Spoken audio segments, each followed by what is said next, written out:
Okay, everyone. Happy Lag BaOmer. This is a great Jewish festival, very important Jewish holiday. I'll talk about it in a second. But in my entire life, I have never spoken to chirping accompaniment. I've never heard anything like this. You know what those How are? do you and your wife have any kind of accompaniment? This is on purpose? This is like the perfect marriage. It's impossible to talk to each other. You go out for a little romantic, the husband and wife sitting outside, the rabbi and the rebbitzin, a little bit of wine, and he says, and then she looks back and says, "What is this?" They're koki frogs. What are they? What are they called? They're called koki frogs. They're only this big. Really? Yes. They're called kokies? Koki. C-O-Q-U-I. Okay. They Because were where I come imported from, from- kokies are things with chocolate chips in it that you eat, like with milk or something. I guess here in Hawaii, kokies are a little bit different. Okay. What is a koki? A little frog. Oh, they're frogs? These are frogs? Puerto Rican. I thought you were kidding. Okay. So I am surrounded by thousands of frogs? Yes. Yes, you are. Frog pestilence? This is like when you do the Pesach Seder here. This is like the real thing. Yeah. Do you throw in like boils and lice just to kind of complete the picture? And wow. What do we lost? Okay, l'chaim, everybody. Listen, if I can't hear myself, the chances of people watching me on Facebook and Instagram I can't hear a thing. I can't hear myself. Anyway, l'chaim. With time, you get used to it. And You get used to it. Okay. Do you live in a swamp? Is the CHABAD house like in a Hawaiian swamp or something? Like, why are there thousands of frogs here? You either live in ancient Egypt and like pharaohs like hanging out in the kitchen, or there's some kind of swamp thing going on here. Okay. So let me first say it is an absolute miracle that my wife Debbie and I are here. It's an absolute miracle because a little bit of history. And start off something a little bit sad, but it's going to get happy. So my father passed away almost a year ago, and I had to say 11 months of Kaddish, 3 times a day. And with God's blessing, I was able to say all the Kaddishes and honor my father. And then for the last Kaddish, 2 weeks ago, yesterday, Secretary of State Mike Pompeo came to our home at the Upper West Side of Manhattan, and we dedicated a Torah scroll in my father's memory. And after the rigors of saying Kaddish for 11 months, I told my wife that I wanted to go someplace where it was impossible to travel, the coronavirus. But when you're saying Kaddish, you can't travel because you have to be with a minyan 3 times a day. It's very difficult to travel. And living with that kind of schedule it's the most demanding thing I've ever done in my life. But I wanted to honor my father. So we were only going to go to Maui. And my very good friend, Rabbi Mendy Krasniansky, and his wife, Mushka. So Mendy Kraz, as we call him, is my son Mendy's closest friend. And so Mendy Kraz, who's now the Chabad Rabbi of Maui, lived in our home and worked with us, etc. So I spoke for him twice, including last night. We wanted to go to the Big Island. I reached out to Rabbi Gerlitsky. It was just impossible. Traveling between islands in this state, I mean, here's how it works, right? They say you have to have a test, and you have to have it within 72 hours, but it takes 92 hours to get the test back, which is another way of saying, don't come! We don't want you. You have to have the test within 3 days, and it takes 5 days to get it back. But anyway, you take the test, and then you don't know when you're going to get, so you live with all this anxiety. So poor Rabbi Levi sends, I guess, all of you some kind of notice that I'm coming, only for me to tell him, yesterday, forget it, I'm not coming, game over, I give up. We've tried everything to get to Kona, and it's impossible. Yeah. And then suddenly, this morning, I gave up. I wrote to him in the middle of the night, like 2 a.m, saying, no results, we can't come. And then suddenly, something woke me up early in the morning. I check and I see my wife got her results, and she tests negative, so you can go. And she's thinking, finally, I can leave this guy behind. Wow. And like, she's jumping for joy. She has what she said? I've never seen my wife so happy. She's leaving, and I'm stuck, and she's jumping around the room saying, free at last, free at last. And honestly, I wrote to Rabbi Levi at like 8 a.m. I said, my wife's coming, but I'm not. And then the last chance for us, I still didn't get the results. The last chance for us to come was like 11 a.m. to leave to the airport. I decided, I have no results. I may as well just call them. My wife calls and she says, oh, there's a result. And they told me, oh, we sent it to you. And I go online, test negative, then go, yeah! My wife gets all depressed. She's like looking very gloomy and downcast. We rush to the airport. I can't believe we're here. It's a miracle. First of all, I want to thank Rabbi Levi for his patience and perseverance over the last few days, because I think we could probably create a book out of our WhatsApp messages over the past 2 days. We probably exchanged 5,000 messages. And then your sister met us at the airport, and your friend, which one is Shayna? Okay, so that's Shayna. We have a daughter, Shayna, that's what I remember. And you remind me of your name? Sterny, right. Oh my God, we have a daughter, Sterny, as well. It's crazy. Oh my God. Is this a setup? Everything's a setup. The frogs are a setup. The names are, something strange is going on. I'm also going to, before I start my little talk, I actually want to start with an apology. I want to apologize for being the most overdressed man in Hawaiian history.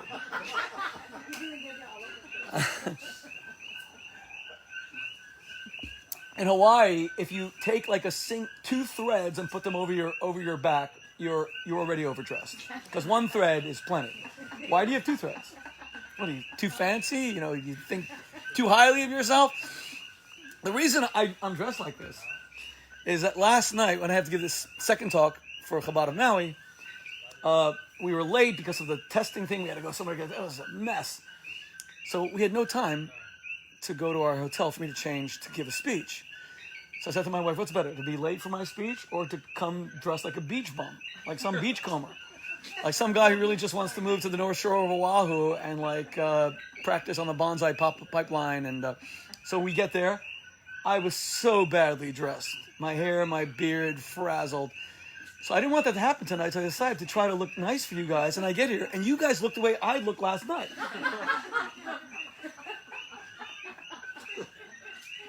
So which begs the question, what is going on?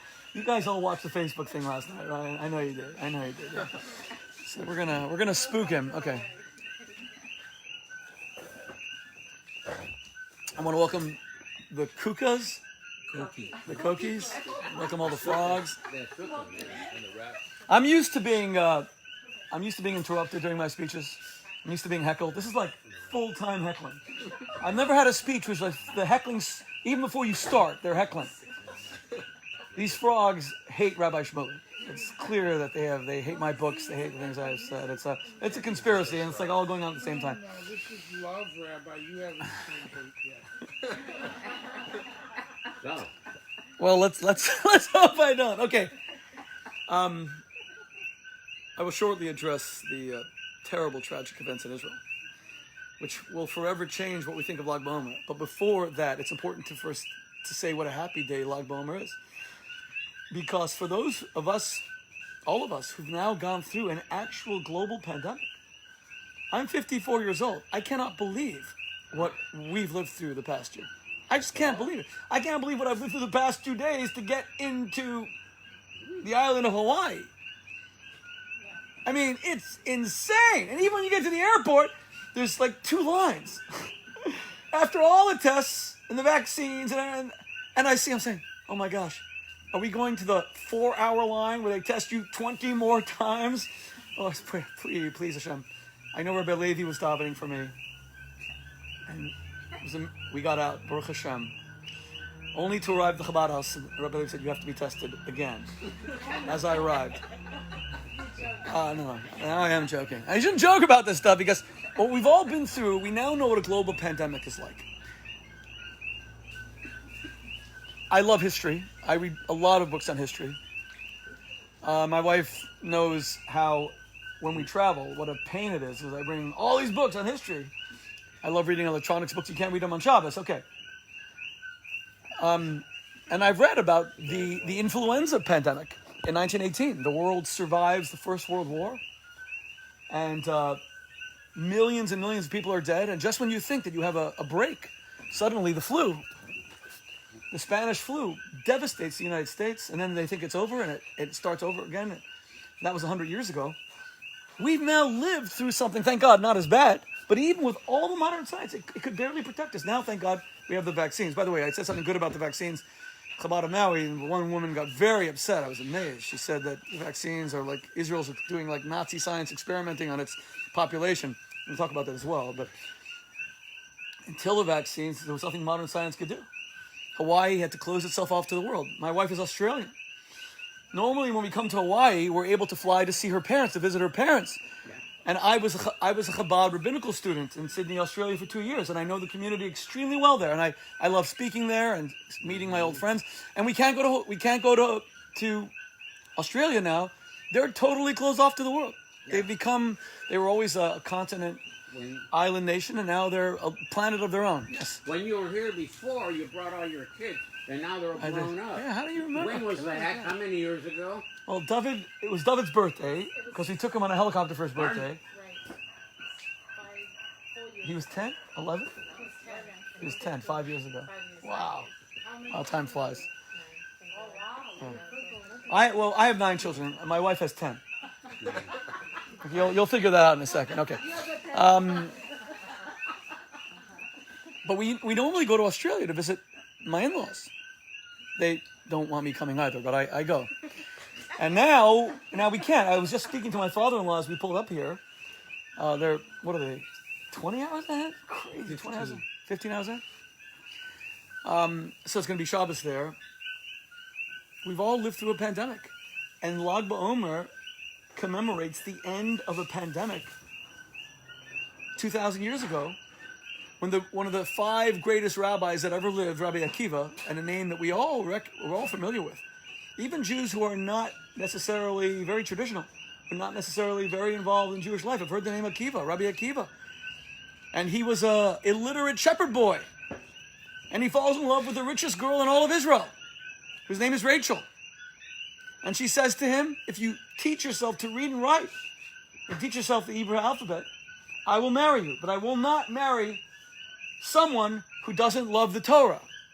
She said, I don't love money. My father, his name was Ben Kalbasavu, is that right? Which means the son of a satisfied dog. I kid you not, that's his actual name. God, what parents would do that to their children? We're naming you, come here, son of a satisfied dog. It says more about the parents than it does about him, right? And the Talmud says the reason is that he was so rich that anyone that came to his house, like for a Shabbat meal, would leave like a satisfied dog. Okay, I got it. Okay, but Rachel is the inheritor of all that wealth, and she says, I don't love money, I don't care about money, but I love the Torah, and you can't read it. But if you teach yourself, I'll marry you. And he famously he doesn't think he can change because he's 40 years old. Who reinvents himself at 40 years old? And he sees one day this is very Hawaiian actually, a little stream of water dripping, drip, drip, drip against a rock, and it penetrates the rock. And he says that if water, which is so soft, can penetrate the hardness of a rock, then surely the words of the Torah can penetrate my heart. And he starts to study, and he becomes one of the greatest rabbis that ever lived. But then tragedy strikes after he has 24,000 students. By the way, I think one of the only rabbis who achieved that level of a following, 24,000 students, was the Lubavitcher Rebbe. It would take like almost 2,000 years for another rabbi to have 24,000 followers, and thank God more. And Chabad should continue to flourish and prosper in places like here in Kona and Maui and all the other places. And by the way, I love speaking for Chabad houses in smaller communities especially, because the people like Rabbi Garlitsky and his family, it's not easy. I know it's not easy being the Chabad emissary to Kona, Hawaii. The sacrifice of living in Hawaii. The martyrdom.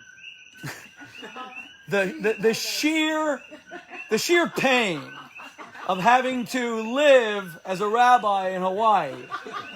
The self-sacrifice. The self-sacrifice. In the annals of Jewish history, we will be reading about Rabbi Garlitsky in thousands of years of the sheer Mesiras Nefesh, the self-sacrifice of having to move from Brooklyn, New York, to Kona, Hawaii, and the Big Island. No guilt, though. No person has ever made such a sacrifice for the Jewish people. That's probably what your sister Sterny and her friend Shana thought when they came. You guys also decided to sacrifice for the Jewish people.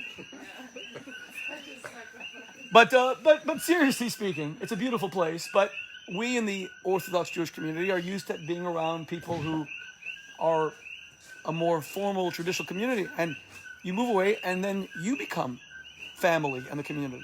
And I love seeing rabbis create that transformation. I want to honor it. So it's such a pleasure to be here tonight. It really is. And I hope CHABAD of the Big Island grows so big that we can get away from the frogs once and for all. No doubt when you have this giant center, like the frogs will be implanted like into the woodwork, or God, these frogs, I am losing my mind. If you guys see me running around with those two threads of what Hawaiians call a shirt, like tomorrow, you know exactly what pushed me over the edge, okay?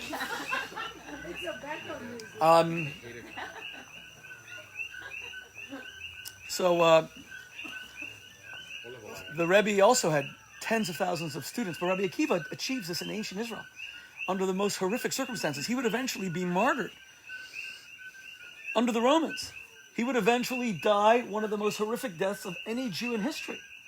And I have a new book that came out 5 days ago, I kid you not, that my wife and I have not even seen. It's called Holocaust Holiday, One Family's Descent into Genocide Memory Hell, which chronicles the trip that we took with 6 of our 9 children in the summer of 2017 for 3 months to visit tens and tens of the worst Holocaust sites on earth.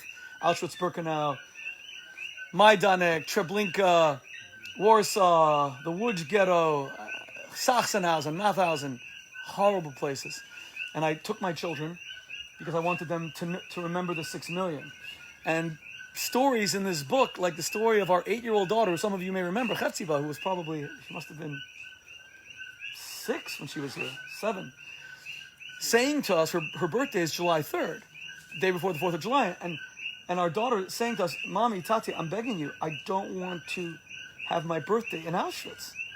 8-year-old daughter. So we gave her a much better birthday in the Łódź Ghetto, where 275,000 Jews were deported and murdered under the Jewish traitor to his people, the Jewish capo, Mordechai Chaim Rumkovsky, who organized the transports, and who in September of 1942 gives one of the most infamous speeches in all of Jewish history. And my wife and I and our kids searched. I wanted to find, based on the photographs, the exact spot where he gave it. And we paid a guy $100, a local, to show us, and he takes us, and I look around and I said, this isn't it. So you keep the money, this is not it. We found that place. So Jews have had horrible deaths, but none so horrible like Rabbi Akiva, who had the actual skin peeled off his body by the Romans under the Emperor Hadrian during the Bar Kokhba revolt. The Romans excelled at horrible deaths. They actually learned crucifixion from the Carthaginians. And crucifixion is not the way Catholicism and Christianity portray it today. Okay. Okay. This is a conspiracy. That's the air conditioner. Any moment, the dishwasher. I know, the dishwasher. They also have one of those incinerator things. Anyone want to fire up their car right now? I'm trying to give a speech. You want to like rev up the engine or? The roof is not that safe. Oh really? Yeah, the roof's coming after me too.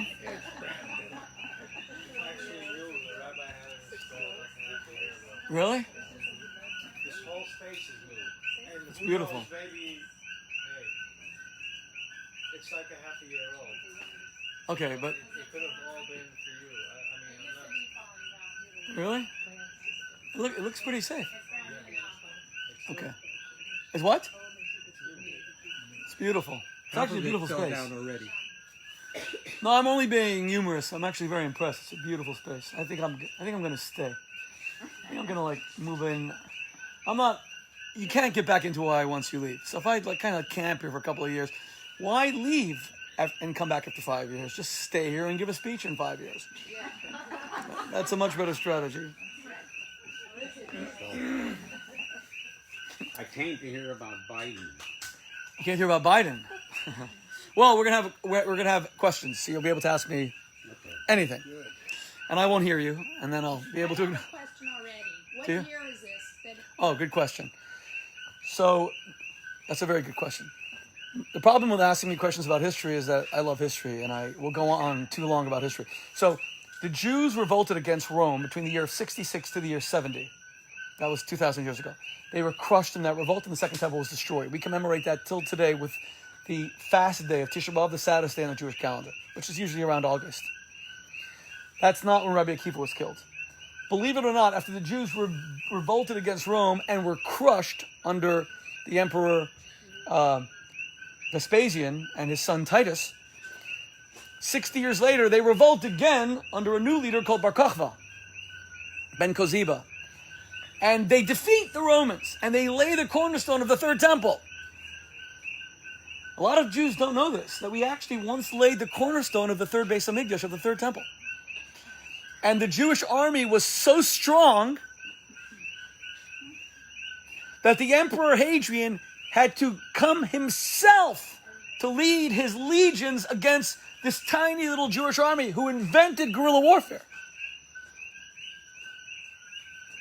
Bar Kokhba was a tiny army. They defeated the Romans through surprise attacks out of caves, and you can go to Israel today and see the Bar Kokhba caves. So here's where the story gets really interesting. Rabbi Akiva is the great rabbi of the time. He actually comes along and he declares that Bar Kokhba is the Messiah. Deinhu Malka Mashiach, the Jerusalem Talmud says, quoting Rabbi Akiva verbatim, this is the Messianic king. And then his friends say to him, Akiva, you're taking leave of your senses. Hair, grass will grow out of your skull, meaning you will be dead for a long time before Mashiach comes. Bit of a cynical statement. It's not Bar Kokhba. But Bar Kokhba, why did Rabbi Akiva, the greatest rabbi, decides that he's going to volunteer to become Bar Kokhba's arms bearer? You know how old Rabbi Akiva was at this time? Rabbi Akiva lived like Moses. He lived to 120. He was about 118 years old at this point, and he's offering to become the arms bearer of Bar Kokhba. That's how impressed he was with a Jew who fights, with a Jew who was annihilating the Roman armies. He was annihilating Rome's greatest general. His name was Julius Severus, who conquered Britain for England, for Rome. And he was recalled by Hadrian to come and defeat the Jews. And in what is considered till today to be probably the most important work of history ever written, The Decline and Fall of the Roman Empire, by Gibbon, he says that the two most serious revolts the Romans ever experienced. Remember, Rome lasts 1,000 years. 500 years as a republic and 500 years as an empire. 1,000 years. The United States is, how old are we? 70, someone help me with math. 1776 to 2021, or what are we? And America's, well, I don't want to say America's an empire because that's a pejorative. But when people see like America having states 10 hours away by plane from Washington, D.C. here in Hawaii, it's, wow, okay. And this country is only a quarter of a millennium. Rome lasts 1,000 years. And what were the two most serious revolts? Gibbon says they were the Jewish revolts of the Second Temple era, destroyed, and then Bar Kokhba. But the whole revolt only lasts 3 years. And then because Rabbi Akiva joins the revolt, the Romans put him to death in the most horrific way. But that's not what Lag BaOmer is about. Lag BaOmer is about the fact that Rabbi Akiva had 24,000 students and they all died in a plague. They died in a pestilence, the coronavirus of that time. They died like flies. So we don't know if it was between Passover and Lag BaOmer or Lag BaOmer and Shavuos, but let's say it's between Passover and Lag BaOmer, 33 days, right? So 24,000 people minus 5 die in 4.5 weeks. Well, let's just calculate what a horrible rate of death that is. So in the Holocaust, the Jews were murdered. As I told you, I have a new book that just came out. My wife and I have not even seen it. It's dedicated to Debbie's great uncle, who was murdered in Auschwitz at the age of 22. We found his name was Sully Wiesner. We found his name in the martyrs roster, which of all they probably 1 million Jews died were murdered at Auschwitz, and 1.1 million people were died. So 100,000 were not Jewish. 1 million Jews died there, murdered there. And they have hundreds of thousands of the names, and we found his name, and I dedicated the book to him. And he was put on a transport from Slovakia, from a town called Michalovce. And as he was put on this transport, his father, who was a baker and who was close to the army, got him released and was rushing to the train to show the people, the Nazis, that he was supposed to be released, and got there a few minutes too late. And they mourned him for the rest of their lives. And I'm very, I'm moved that my wife is from a Holocaust family, and that I'm able to dedicate this book to my wife's great uncle. Gosh, even as I say this, it's very, very emotional, because you're the first live audience who have heard that I dedicated the book to him, because the book is only being released May 4th, but the first copies arrived and our kids sent us pictures.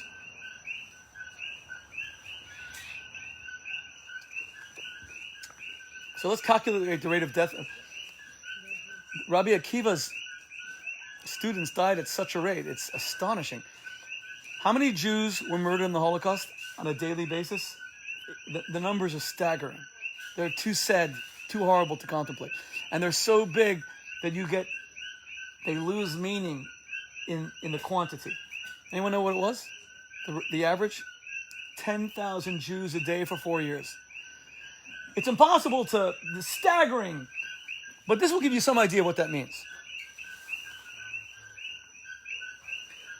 The United States, almost 20 years ago, this September 11th will be the 20th anniversary, lost 3,000 Americans and some international citizens in an attack on 2 buildings. I remember seeing the smoke live of that horrible day. And the United States launched a war that continues till this very day, when 3,000 Americans were killed. Now President Biden, he said, talk about Biden. President Biden has announced that he's going to, by September, by the 20th anniversary of 9/11, all American troops will be out of Afghanistan. They've been there for 2 decades. After 3,000 Americans died on one day. The Jews had 3 9/11s a day for 4 years. 3 9/11s a day for 4 years. To give you some idea.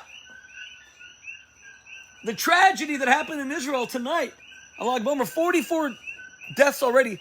The worst accident in Israel's history. 44 in the Holocaust would be 5 seconds of the crematoria in Treblinka. Not to diminish the tragedy in Israel. I'm going to get to that, because you can't not address it. Okay.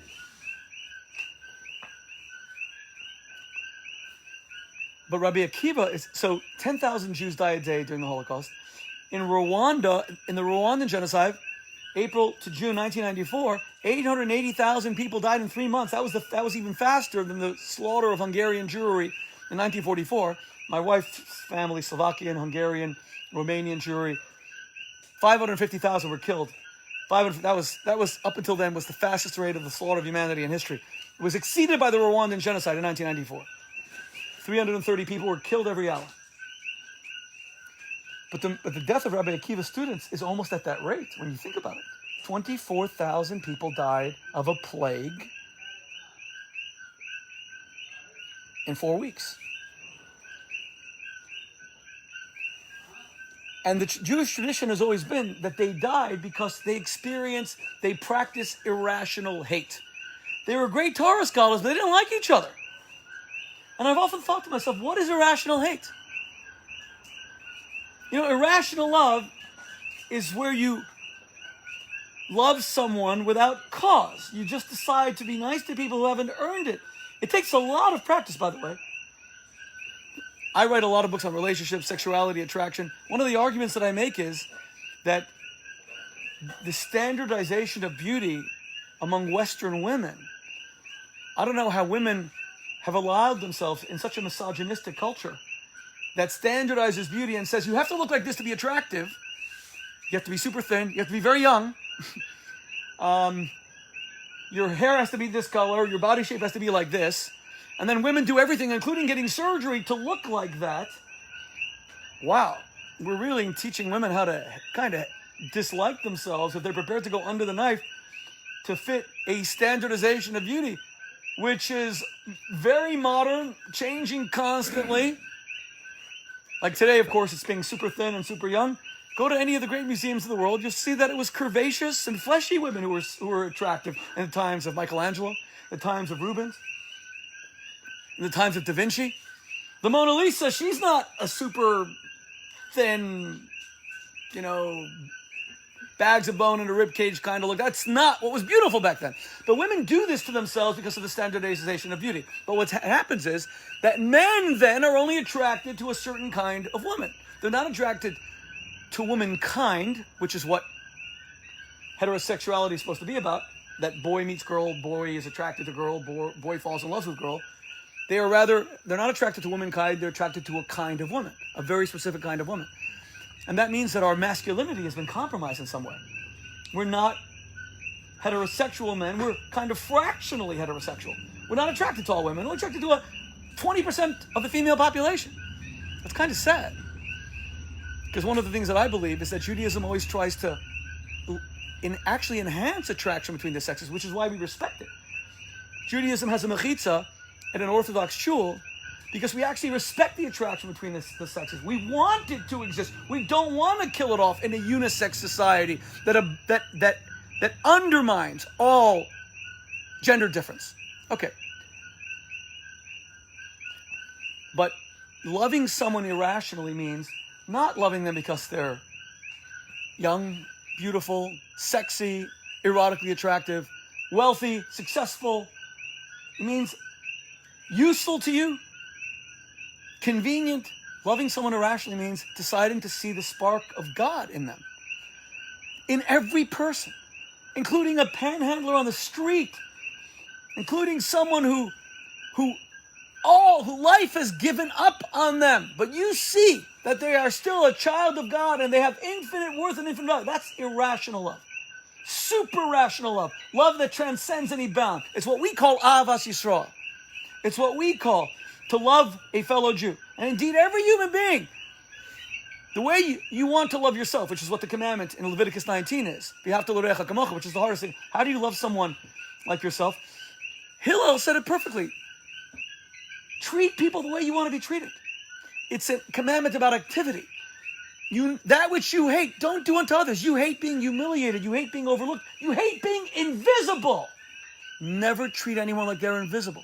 Don't make them earn your attention by becoming as rich as Elon Musk or Jeff Bezos, or as beautiful in their 50s or as sexy as, Jennifer Lopez. And there's got to be irrational love. But the reverse of that is irrational hate. That you dislike someone instantly. Hate at first sight. And you don't even know why. Which is what anti-Semitism is.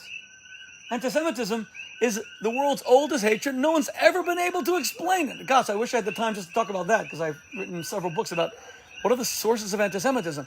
But it's an irrational hatred. It's hatred at first sight. Or the kind of someone who's a racist or a bigot. You hate someone because of pigmentation in their skin? I mean, seriously? Irrational hatred of difference. But Rabbi Akiva's students, although they were such great Torah scholars, they practiced irrational hatred. They couldn't value their colleagues, which means that they failed at Judaism's most important commandment, which is to study enough Torah and to practice enough mitzvahs that you actually begin to see the spiritual character of the world. You actually begin to see beyond the billions of dollars and beyond the fancy Teslas, and you actually begin to see the spark of the divine in every single person. That's not an easy thing. And they studied all this Torah and they still could not see it, which means that they failed at the great moral imperative. Being a religious Jew, you can't just, when I wear a yarmulke, I know that I have a responsibility. If I put this on, I'm making a statement that I'm a practitioner of a certain religion, and suddenly by behavior reflects not just on me, I'm an ambassador of something. and if I practice irrational hate. Rabbi Akiva's students did that, and they were decimated in a plague. And I have to tell you, it took me 53 years on this earth to begin to understand what a plague is. It took me 53 years. I went through 53 years of Seders. I didn't know what a plague was. I said 10 plagues. I didn't know what the heck a plague was. But now I know what a plague is.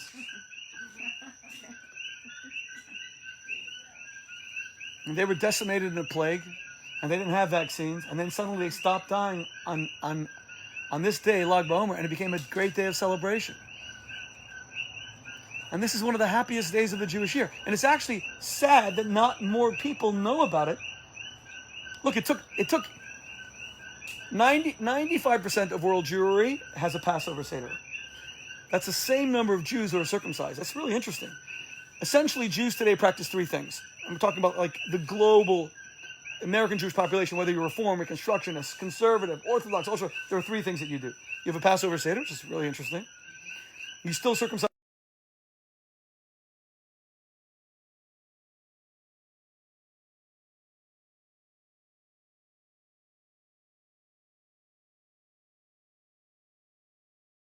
Because the davening is so long, and the speech is so soul-destroying. I always say that when you come to Shul on Yom Kippur, they should give you this little, I can't tell the joke. It's a bit of an off-color joke. I'll tell it if we ever have a proper kosher sex lecture in Kona, Hawaii. I'll tell it then. Okay.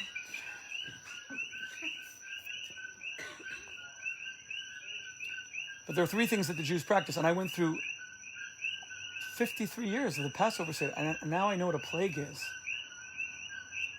Frogs. And the frogs. And then, but Jews start, because of CHABAD, Jews started celebrating Hanukkah, which is interesting. Hanukkah was like 50% now. When I was a little boy, I think Hanukkah was maybe at 5%, 10%. Now everyone knows what Hanukkah is. And maybe Lag BaOmer will be the same. No one's heard of Lag BaOmer right now. But it's a great day of celebration because the dying stopped. Which brings us to the terrible tragedy in Israel. Wow. I wanted tonight to be like a celebratory speech. I wanted to have fun. After all the tension of not knowing whether we were actually going to get into the Big Island, and the blessing of, and thank you, Rabbi Levi, again, the blessing of getting here and the miracle of, it's funny, my speech last night, I told everybody I was supposed to go tomorrow to CHABAD of Kona, but CHABAD of the Big Island, it ain't going to happen. And everyone said, no, Hashem is with you. You're going to get in. I said, these people, crazy fanatics! They're fanatics. And here we are. I wanted tonight to be a celebration. I wanted it to be a celebration. The news out of Israel is so horrific. It's mind-boggling. Because the whole reason 100,000 people went to Miron, when I was in yeshiva in Israel, I went to Miron. It's not easy. You got to get up in the middle of the night, you drive the whole night, and it's a day of incredible celebration. They take little kids with their long hair, 3 years old, and they cut their hair. It's a day of celebration. Now everyone in Israel is in mourning. This is the worst tragedy in Israel's non-terrorist tragedy in Israel's history. And that's the way Lag BaOmer is going to be. Miron is a place of celebration. Now Miron is going to be people. How did this happen? And and as this was all unfolding today, no one ever heard of Lag BaOmer. Now they heard of Lag BaOmer for the worst reasons. So how does a day that marks the end of death become a day of death? How is that possible? The world is just engulfed with death, and we've had too much of it, and we thought it was behind us. And the previous Lubavitcher Rebbe, Rabbi Joseph Isaac, wrote in a brilliant essay that I studied when I was 14 or 15 years old, and what we call a mimer. He said that the tragedy of our world is not that we're totally separate. It wouldn't be so tragic. You would know to stay away from it, and you'd be given freedom of choice, because we don't want to be robots, we don't want to be automatons. You would know this is good. Marriage is good, choose it. Adultery, it may seem pleasurable, but it's going to hit you like a tsunami. The betrayal of your spouse, of your children. Drugs, it might give you a momentary high, including prescription medication you get from a doctor.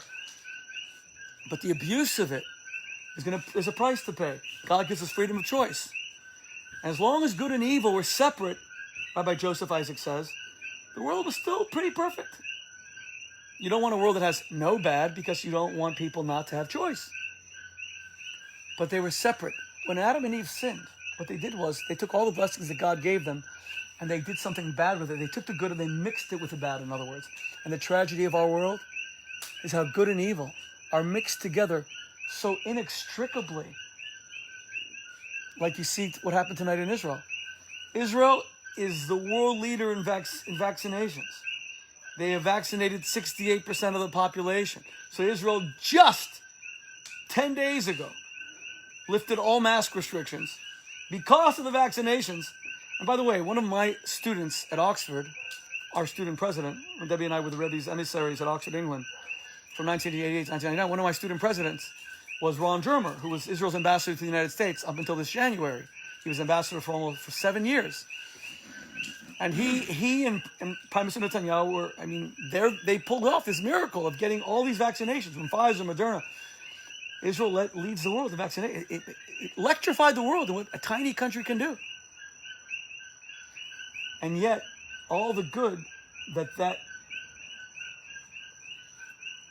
all of that good, and I'm just guessing here, I don't know, it could lead to inexplicable things. If Israel was still in lockdown, would 100,000 people have gone? I don't know. Could it have been that the blessing of the end of lockdowns is what led to people thinking, oh, finally, we're living again? 100,000 people go to one place, and oh my God.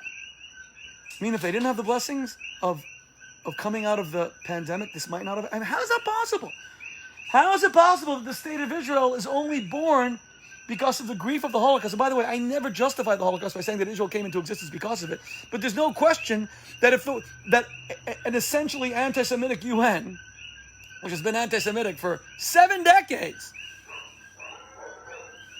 passing more resolutions against Israel than Muammar Gaddafi in Libya, than Erdogan in Turkey, than Kim Jong-un in North Korea, who is starved to death with his father, 1 million of his own citizens.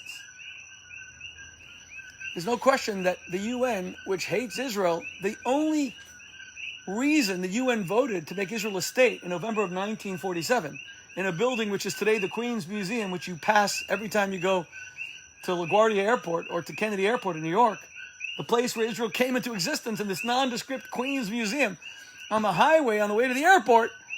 The only reason the UN voted Israel into existence is because even dyed-in-the-wool anti-Semites said, you know what, with the Holocaust, we overdid it. Even we acknowledge that we overdid it. 6 million, even we acknowledge that's too much. The Jews, we're going to give them a state. You could see now that the UN have voted to make Israel a state, that evil like the Holocaust could lead to a good like Israel. Not that, God forbid, there's a justification. There's not. You don't have to have 6 million people dying to have a nation birthed, of course.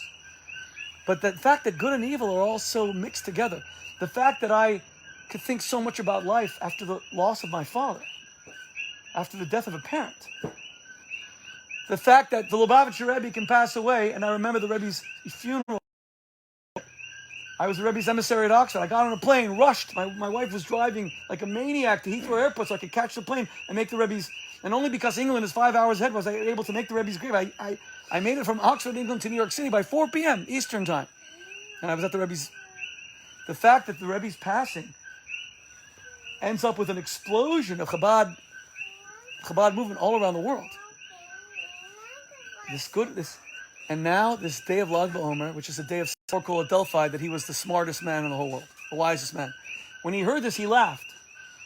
He laughed and he said, if it's true that I'm the wisest man in the entire world, it's because I'm the only one who knows that he doesn't know. And that's what the Kabbalah, we also commemorate Kabbalah tonight, Jewish mysticism. Rabbi Shimon Bar Yochai, who was seen as the founder, the author of the Zohar, the founder of Jewish mysticism. His luminous soul is remembered tonight through bonfires that were lit all over Israel, lit all over Jewish communities all around the world. Rabbi Shimon Bar Yochai is commemorated with these bonfires that we light on Lag BaOmer.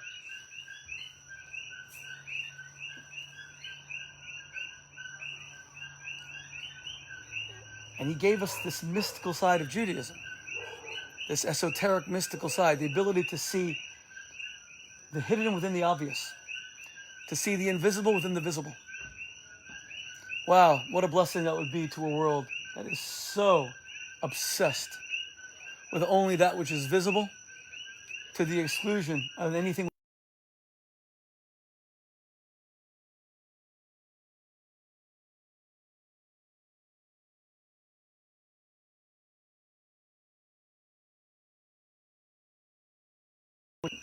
Because we only see difference. We can't see that spark. Or I have to tell you again, I want to talk a little bit about relationships today, which I was going to talk a lot more about before the events in Israel. I do a lot of marital counseling. I do a lot of counseling for men and women, singles, married couples. You know, pornography is devastating an entire generation of American men. A whole generation of American men. I never thought I would do so much counseling for marriages where there's no act of infidelity, there's no unfaithfulness, there's no adultery. There's a husband who's looking at porn. And an addiction is defined today about an hour a day. I'm talking about men losing their jobs because they find this stuff on office computers. And while that's a whole separate topic, isn't that the essence of kind of why is pornography so damaging to relationships? And I really believe it is. It gets men to focus entirely on that which is visible. So visible that you lose it reduces women to two-dimensional misogynistic stereotypes, and men don't know how to respect women anymore. My gosh, they don't even know how to be attracted to women anymore with this glut of images. You know, Larry Flint just died about 2 months ago? The founder of Hustler magazine. Probably Larry Flint was probably America's leading pornographer. So on this island of Kona, of the Big Island, here in Kona. So on this island, I have a very close friend who lives here. I wanted her to come tonight. I was hoping she might come, but I have a very close friend who's lived here for many years, and that's Roseanne Barr. And any of you, if you follow me on social media, you know I took Roseanne to Israel 2 years ago on a solidarity mission. It was amazing. Very, very special trip. But she lives here, and she loves Lag BaOmer because she studies Kabbalah, and she loves the Rashbi. I said, Roseanne, no one can speak about the Rashbi. And Roseanne, if you're watching, see, I said it publicly. No one can speak about the Rashbi the way Roseanne Barr can, or Shimon Bar Yochai. So Roseanne Barr moderated a debate that I did against Larry Flint almost 20 years ago when Kosher Sex was published in Los Angeles in front of thousands of people. We just put when he passed away, we put the audio back online. I don't know if we have video. We have pictures. And there's some stories you can find online. But I'm debating Larry Flint about whether pornography is harmful to society or not. And Roseanne Barr is a moderator. You can't make this stuff up, right? And I say to Larry Flint, he said, Rabbi, I've heard every argument against porn. I know what you're going to say. It's degrading to women. I've heard it. I said, you're not a mind reader. You know what I'm going to say. I said, I'll tell you. Porn proves that you're a terrible businessman. He's a terrible businessman. I'm a very, very rich man. Pornography, or he called it smut, has made me into a very rich man. I said, you're a terrible businessman. I said, no Jewish businessman would do what you're doing. He said, what am I doing? I said, well, your magazine has Miss January, February, March. You have 12 different women. You pay them to be the centerfolds, right? Or so my friends tell me. I said, why don't you pay one woman and just reproduce the pictures 12 times? Why are you paying 12 different salaries? Miss January should be Miss February, Miss March, let her wear something else or not wear something else. Save all that money. He said, no one would buy the magazine. I said, aha.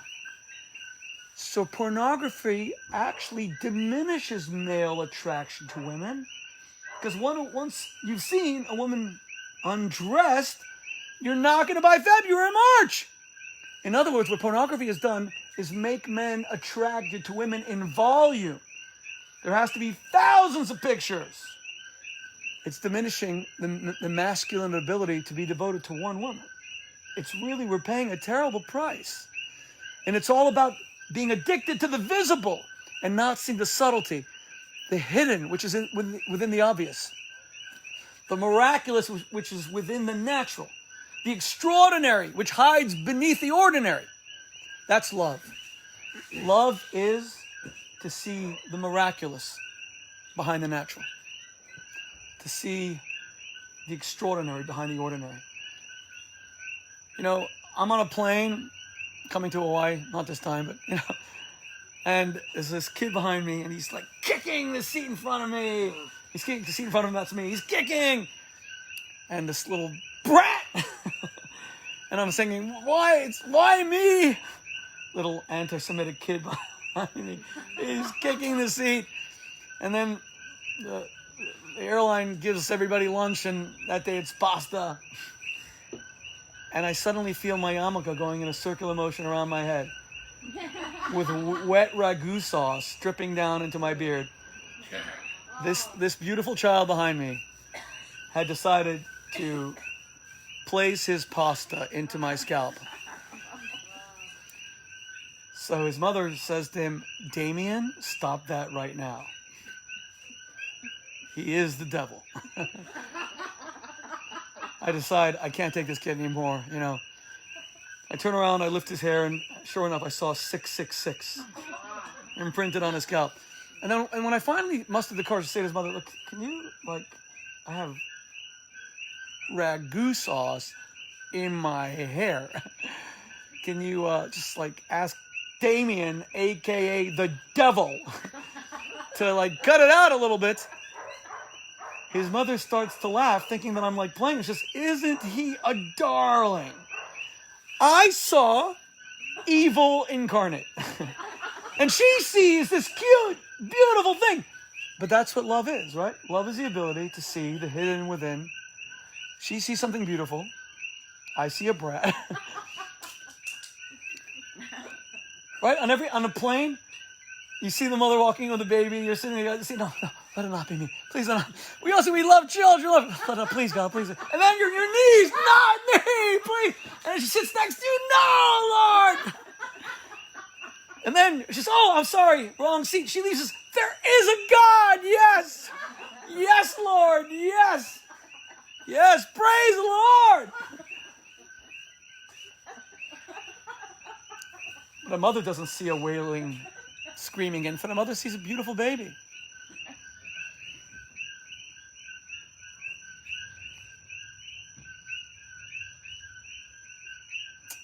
I don't know what happened. Yeah. You know, you see all the incredibly painful racial strife in America. And isn't that what racism is? You see the obvious, not the hidden. You see someone who doesn't look like me, someone with yarmulke, someone dark skin, and they're not like me. I only see the opposite. They can't be me. And you begin to dislike them irrationally, and you don't see the hidden within the... And that's what Rabbi Shimon Bar Yochai taught us, but Kabbalah, Chassidus, to see the beauty which isn't so obvious. And that's what love really is. Love is the ability to see the invisible. Whereas people who hate only see that which is extremely obvious. So on a day like today, I kind of have to say, wow. I don't know why Hashem allows... There's enough days of tragedy in the Jewish calendar. There's enough. It's too many. Lag BaOmer was a happy day. It was the day at the end of death, the end of tragedy. How did this happen? And I'm kind of too shocked to really even talk about it. And I do wish God's comfort to the bereaved families. It's going to take Israel a long time to get past this one. I'm telling you. Israel mourns. One soldier dies, and Israel is in mourning. 44 people. You have to understand who's good at math here. The United States has 300 million people. Israel has 10, 11 million. Let's say 10 million just for make it easy with the math. So what is the proportion of the Israeli population to the American population? Is it 30 to 1? Is that how it works? Right? 30 to 1. So 44 people, let's call it 50 to make it easy. So 30 times 50 would be the equivalent to the United States of how many people dying? God forbid. In a stand, how many? 100? No, it's 30. Oh my God. Someone do the math.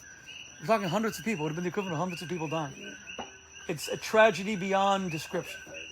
So I hope that God's comfort will be given to these families. So my friends, there is kosher love. And that's the ability to love people irrationally, above reason, and to find the hidden within the obvious. And then there's unkosher hate, to dislike people without any qualification. Or in your marriage, in your relationship, to fall out of love. Because you don't work on the relationship, because you don't prioritize it. So I'm happy to take your questions. I want to say how happy I am to be back on the Big Island. It really is. There's no place. I mean, even all of Hawaii is spectacular. But the Big Island has all those hidden gems, which are not so obvious. I remember the first time, my wife and I were talking about it today. My wife was expecting our son, Yosef, who's about to go into the IDF. He made Aliyah to Israel. And God should keep him safe in the IDF as a soldier of the IDF. 2 of our other children have served as soldiers in the IDF, thank God. We're a family very dedicated to Israel and its security. And so my wife was expecting Yosef the first time we came to Hawaii 20 years ago. I was 33. Wow. And we hadn't been to Hawaii. I hadn't come. And we came to the Big Island, and I wanted to see the lava. And back then, you could walk and see the lava. And my wife was expecting. And we go to see the flowing lava and these signs. If you're an expecting mother, And my wife is screaming at me, "Why'd you bring me here?" And then she said, "One day in the future, there's going to be a test that you won't pass to come back to the island. I'll pass and you won't pass." And so it came to pass. I remember what an amazing island this is. So beautiful, the incredible things about it. Yeah. One of America's greatest national parks is here. So it's very, but of all those gems, the most beautiful thing is having a CHABAD house.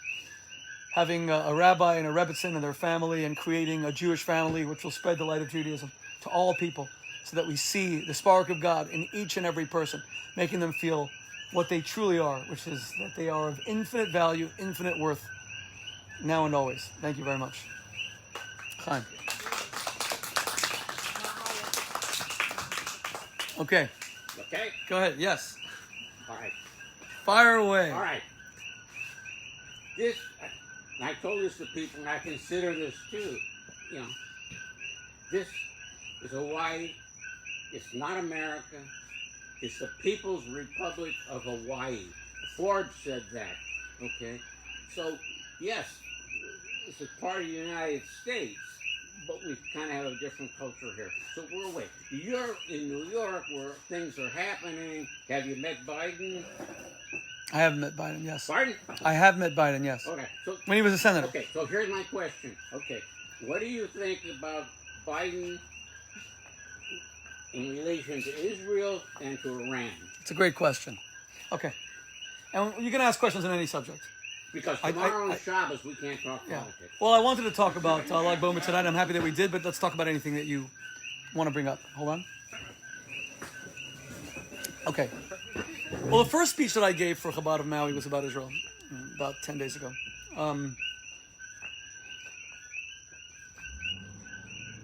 Biden, so here's my opinion. Biden has been a friend of Israel for 50 years, from the time that he was a senator, half a century ago, congressman and a senator.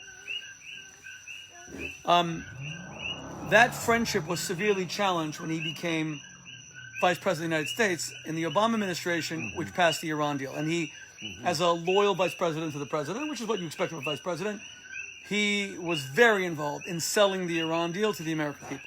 Not as involved as John Kerry, but very involved. Okay. The Iran deal was an American abomination. It was an American abomination because this is the greatest country in the world. We are the land of the free, home of the brave. We don't give $150 billion to terrorists. We don't fly, literally, billions of dollars in cash, and cash is not traceable. Best way to fund terrorism.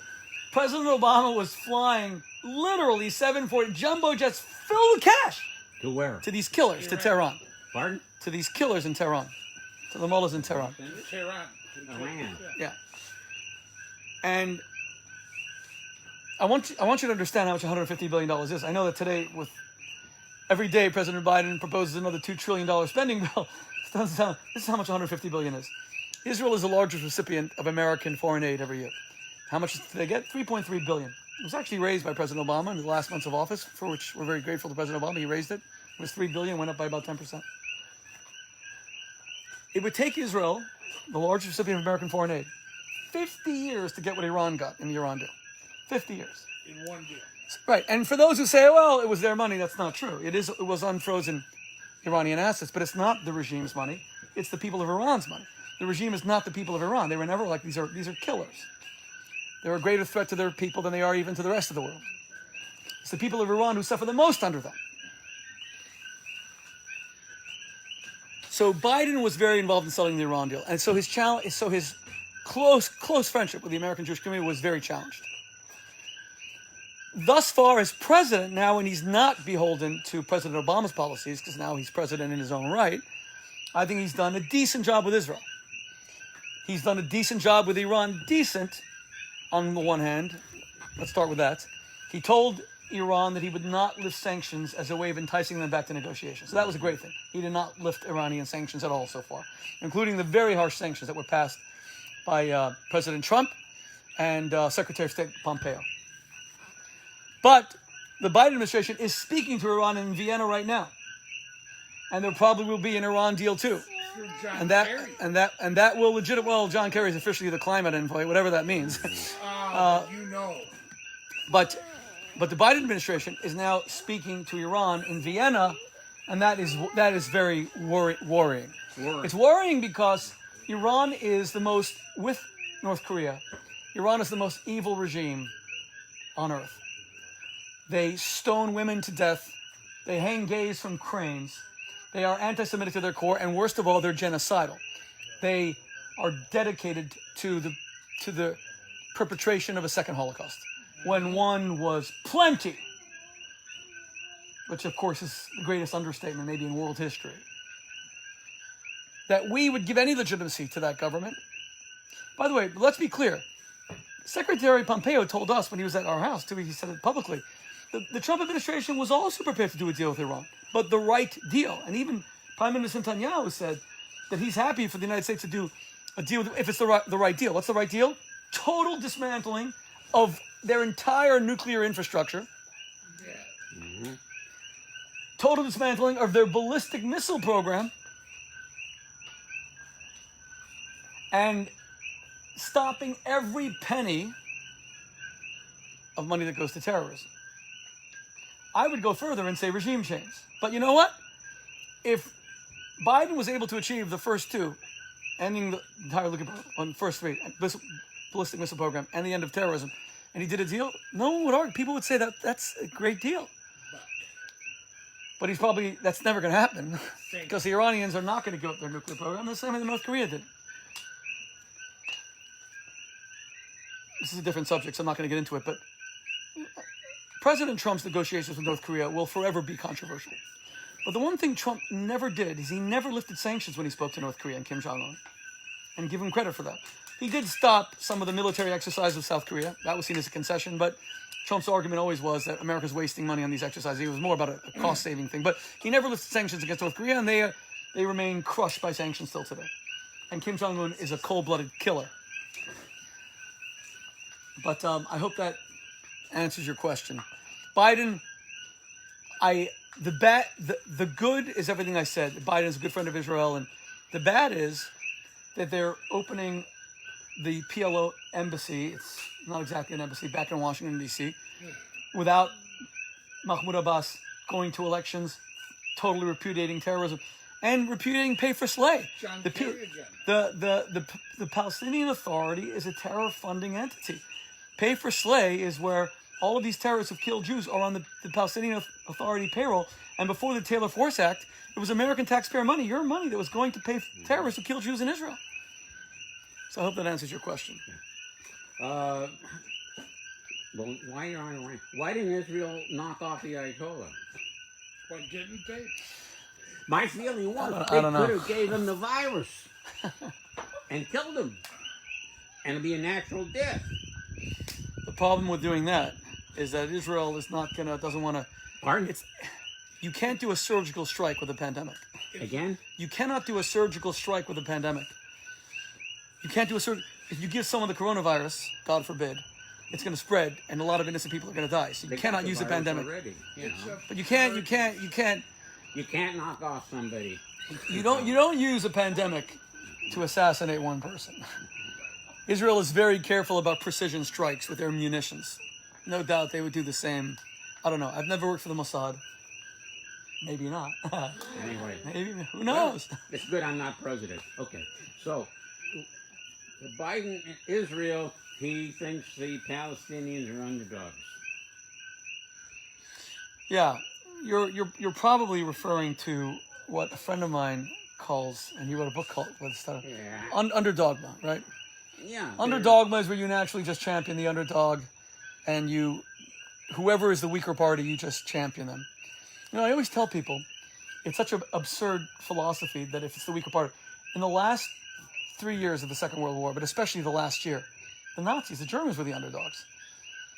They were being pincered, crushed from two sides. The United States, Britain, whatever remained of France, Poland, and then the ferocity of the Red Army. If you want to see how much the German people suffered, look at a movie like Downfall. So would we choose the Nazis in 1944, 1945 because they were the underdogs? Compared to the D-Day landings, they were the underdogs. Yeah, it's a stupid philosophy. Underdogma. Yeah. Rabbi, I am Aharon. I am a Hebrew in Skokie, David. He is well-studied, a writer, well-traveled, lived in Israel, partied with Moshe Dan. He heard I was going to be meeting you tonight, and he texted me a question, knowing that I hang with the CHABAD, as he does it. And he wanted me to get this out verbatim to you, live on the internet. As a youth, you were recruited by Rabbi himself to Oxford as both emissary and infiltrator. Now, 30 books later, writing with legendary media harlot Pamela Anderson, how do you reconcile your repute as a Hasidic sex expert with the Lubavitch traditions of courtship and marital relationships which marginalized women as depicted in the biographical documentary film Unorthodox? Yeah, good. Thanks for asking that. My question. The Talmud says that you're supposed to answer things in the order they're presented. I say that because if I'm about to do something un-Talmudic, I want you to know what the Talmud says. But I'm going to do something. I'm going to go backward for a I moment. remember that now. You bring back memories. Unorthodox was a Netflix series. It won a Golden Globe, I think. I hated it. I think it's junk. I'm amazed that anyone think that it was it's only critically acclaimed because some people love to hate Orthodox Jews and to caricature them. It's not a documentary. It's pure fiction. I know it's based on a book by the same title, and I'm sorry for that woman's experience in the Satmar community in Williamsburg. I never read the book, I saw it, but I watched it on Netflix series. But her horrific experience notwithstanding, and I'm sorry whatever she went through, I don't deny her truth, but it's not true for other Orthodox women. Orthodox women choose to live their lives as Orthodox women. There's no one who puts up a cage in Williamsburg, or less so, of course, in Crown Heights or anywhere else. To the contrary, if you came to the average Orthodox woman who wears a sheitel when she's married, right, a wig or a head covering, and who wears a skirt and maybe is a little bit hot on an island like Hawaii compared to someone who can walk around in a bikini, if you came to them and said, oh, you're so oppressed, they might turn around and say, really? Well, to be honest, we kind of like our lives, and we kind of look at the Western sexual exploitation of women as something that's not all that nice.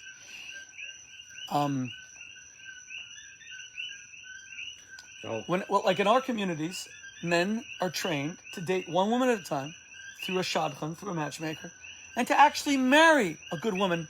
We don't date recreationally. We don't use people. We don't go to bed with them and discard them. We're taught to respect women. So this garbage of Netflix that Orthodox Judaism doesn't respect women it's an anti-Semitic caricature. And it's disgusting. I hated that stupid show. Mm-hmm. And it's not real and it's not true. Okay. And I wrote something about it, and please read it. Look it up. So following up, then, how do you parse your expertise as a let me now go to. You brought up Pamela Anderson. Let me go back to her. Right. Thank you. So I run an organization. It's a pro-Israel human rights organization called the World Values Network. I'm very proud of it. My wife and I founded the organization about 15 years ago. It's a very well-known organization, thank God.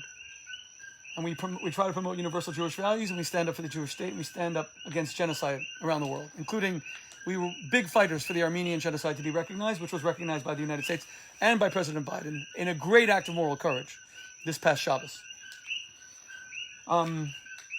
We honored Pamela Anderson at one of our big dinners in Midtown Manhattan about 3 or 4 years ago, because I was so impressed at the praise she was heaping on Israel as a celebrity. And Hollywood is not always sympathetic to Israel. So we gave her an award. She and I became friends. One thing led to another. We wrote an op-ed in the Wall Street Journal condemning porn. It was called Take the Pledge, Just Say No. It was for men to... And she was very honest about how pornography harmed some of her relationships, even as she was on the cover of Playboy many times. And I thought it was very honest of her to say that, especially in that op-ed in the Wall Street Journal. That led to a book that we co-authored together called Lust for Love. So I don't repudiate anything that I did with Pamela Anderson, because I think those messages against porn, against sexual exploitation of women, is extremely important. And by the way, I think our book was strong coming out before the pain of the Me Too movement, where society finally said, you can't just make comments to women. You can't just sexualize every interaction. But that's what porn really is. I'm actually amazed that Me Too opposition can coexist with porn, which is the ultimate. Okay, so you'll say the difference is consent, but not a lot of the women who participate in this stuff don't have a lot of choice. It's not true. A lot of them are in very, very challenging financial circumstances. So it's not true that there's always consent insofar as this takes advantage of a lot of people who are in dire financial straits. I hope that answers your question. Did good. Okay, anyone else? I know it's late. Any last question? Yes, please. What about your daughter? In Israel, she's still selling the women's stuff? She's in here. She's asking. Oh, I'm sorry. I thought there wasn't any.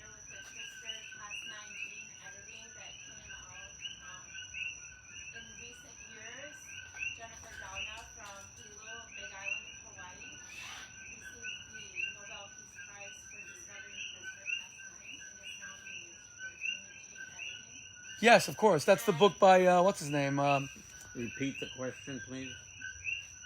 So, to just started out, my question was an introduction to CRISPR-Cas9 gene editing, which was discovered by Jennifer Doudna, who's originally from the Big Island. I didn't know that. Wow. That's the new Walter Isaacson book? Is that right? Yes. The number one New York Times bestseller, right? I love his books. I haven't read this new one yet. Jennifer Doudna did say in an interview once that she had a dream where she saw the face of Hitler asking her how to use CRISPR-Cas9 to make a super race. Right. And she was very horrified by her dream. And so she is very open about speaking about the possibilities of CRISPR-Cas9 gene editing. But I was wondering, what are the halachos of germline gene editing? And as far as germline meaning babies that are designer babies with hair color, eye color, versus medical necessities, maybe embryos that are not so perfect that they may die, etc.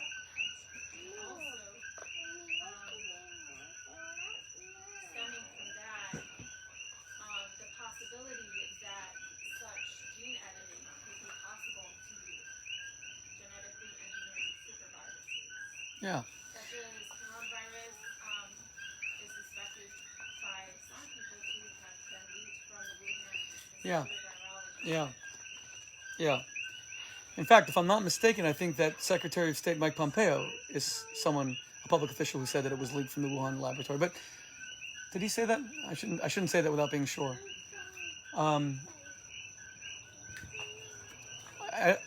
He never said it was intentionally leaked. It could have been accidentally leaked. There's a big difference, obviously. Okay. I think he said that it was maybe accidentally. But be that as it may, let's get to your question.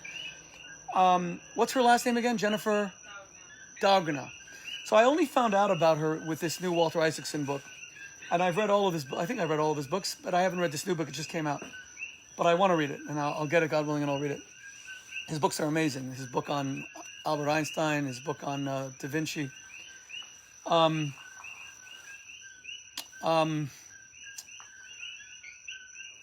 So let me talk about genetic editing in general. When I was at Oxford, I spent a lot of time focused on Jewish medical ethics. One of the reasons I did so was that there were a lot of medical ethicists who were on the faculty of the university who were close to us. There was one of them, his name was Arthur Schaefer. Gosh, this goes back like 3 decades. He was a Canadian doing a sabbatical. He was writing amazing papers about real Nazi science. Like the Nazis did advanced experimentation on hypothermia with Jews in Auschwitz who were murdered in order to find out what are the effects of hypothermia on German pilots shot down from the Luftwaffe over the North Sea. If they were, how long could they last in the North Sea before they were rescued? Germany had an acute shortage of pilots. So should the science be used or not? And I remember he and I debated this once. What I said, halachically, first of all, you can never obtain science like that through the abuse of a human being, God forbid. But once obtained, halacha would allow us to use it to save life because it's already obtained. I think that's the general principle also with gene splicing right now. If genetic editing is about, in any way, the abuse of life or the exploitation of life, even for the purposes of advancing life, halacha would not permit it. Because you don't, as the halacha famously says, you don't take one life in order to save another. But if it's not about the exploitation of life, let's say it's embryonic research. So a lot of our Catholic brothers and sisters won't use any kind of embryo research because they believe that embryos are alive. Judaism would allow the use of existing embryos if you already had done the research. We could use that data even if we would not sanction how it was harvested. We would never sanction in the first place how this information was harvested. But once done, we would use it to save lives. So genetic editing, which could kill disease, which could stop a supervirus, I think would probably be allowed. I don't claim halachic expertise on this, but I'm saying in general it follows that idea that it's to save life. But for cosmetic reasons, like to give a kid blue eyes or blonde hair, that sounds straight out of a Nazi playbook. That's kind of scary. That was the essence of it. Anyone remember the movie that was based on the novel, Boys from Brazil? Anyone still remember that? That famous movie about Mengele? It was a fiction, but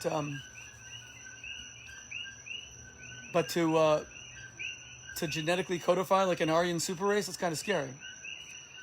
So I don't know why she had that dream, but it's very honest for her to say that she understands what's at stake with her research. So for cosmetic reasons, it would never be allowed in halacha. For life-saving purposes, it would be. Again, I'm not saying this as a halachic expert. I'm not saying this as a halachic legal expert. I'm saying this as a rabbi in general about how halacha views this kind of thing. But I will say, it gets very murky when it comes to, if genetic testing. If you test and you see you have a Down syndrome child, can you abort the fetus in halacha? Yeah. And that's a very, then we get into a much broader questions of the beginning of life, etc. Let me just be clear. When it comes to things like aborting a fetus, Judaism is not as strict as Catholicism. You should know that. We, for example, allow abortion when the mother's life is endangered. And Rabbi Eliezer Waldenberg, who was the chief rabbi of the Jerusalem High Court, who died just a few years ago, he would sometimes even allow abortion, believe it or not, if there was extreme and dire financial circumstances that would lead a mother, if she had the baby, to wanting to commit suicide, God forbid. Yeah. But he was opposed by Rabbi Moshe Feinstein, the greatest American Jewish halachic expert probably of all time, who said, no, abortion is murder. He took almost, the same position as the Catholic Church. No exception. And this comes down to the few exceptions. A mother's life always is an exception. He would agree. But that's not because he didn't believe a fetus was alive. It's a different halachic thing. It's called a bar kayama. A life that's already been established versus an unestablished life. But we're getting off subject. So the more advances we see in medical research, the more halacha will, of course, keep up Yeah. to provide Jewish values, guidance on these critical issues. Yeah. But I, for one, welcome the advances in genetic studies, because I don't want to see Tay-Sex, God forbid. Right. One of the ways that Orthodox Jews date, and seculars don't even know this, is that they first submit their names, to see anonymously if they're both Tay-Sex carriers, so they shouldn't marry. And I've always been of two minds. I mean, my kids do it because they're part of the CHABAD dating community, but I've always been of two minds. I always say to my kids, it's just kind of bizarre that the first thing you do when you want to get married is first establish if you're a disease carrier. It's a bit weird. But then again, but it would be better to get rid of Tay-Sex. And if we can do that genetically, let's get rid of it. Because it's prevalent among Ashkenazi Jews.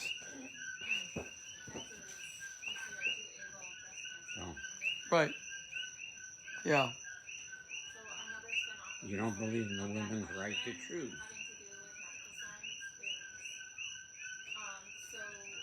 What's it saying? There's a strong thought or strong suspicion that the coronavirus escaped from Wuhan Yeah. to the virology. And the United States was like the number one proponent, and I think still is, of function research with deadly viruses, such as coronavirus is now become, and other viruses. So the United States put a moratorium on human function research with the Obama administration, but we continue to fund it. And now there are less able-bodied labs in the world like Wuhan that are carrying out human function research versus us doing it where we have much more, we have a higher amount of resources and expertise in the field. What are your thoughts about doing such types of research, which could lead to this sort of pandemic, and could be also future pandemics based on doing just Yeah. So academic research for the sake of doing research? Just because we can do the research doesn't mean we should. yeah. Well, let me address two parts of your questions, and then I'll thank everyone for coming tonight and indulge ourselves in a kosher barbecue in Hawaii, which is such a rarity, I'm sure. Maybe here it's not a rarity. Let me address it in the order that you presented it. First of all, we don't know if the coronavirus escaped from the Wuhan lab. I don't know. I personally was much more open to the horrors, shutting down the horrors of the Chinese wet markets, and the belief that maybe, so funny that I said, as soon as I said wet market, something really gross came out. And by the way, that might be, something like that would be sold like at a wet market. Wet markets are just, it's a slug. Oh, the deadly kind. Okay, anyway. I'm going to see you later. More here will get you than that. What is that? Centipede. It's one of those. Yeah, they're deadly. Oh, it's a centipede? Okay. It's a bad one. Yeah. Really? Okay, this will take, If you bring, it's a centipede. If you bring scissors, I'll cut it. Oh, it's scissors right there. you know what? So let's end because everyone's getting freaked out by the centipede. The wet markets are disgusting. They should be shut down. And did someone eat a bat and that's how it happened? I don't know. And as far as funding research for that all comes down to what extent should the United States, what should our interaction be with totalitarian governments like China, where there isn't a lot of accountability and where there could be abuse of science and research. So anyway, but it's a good question. I understand.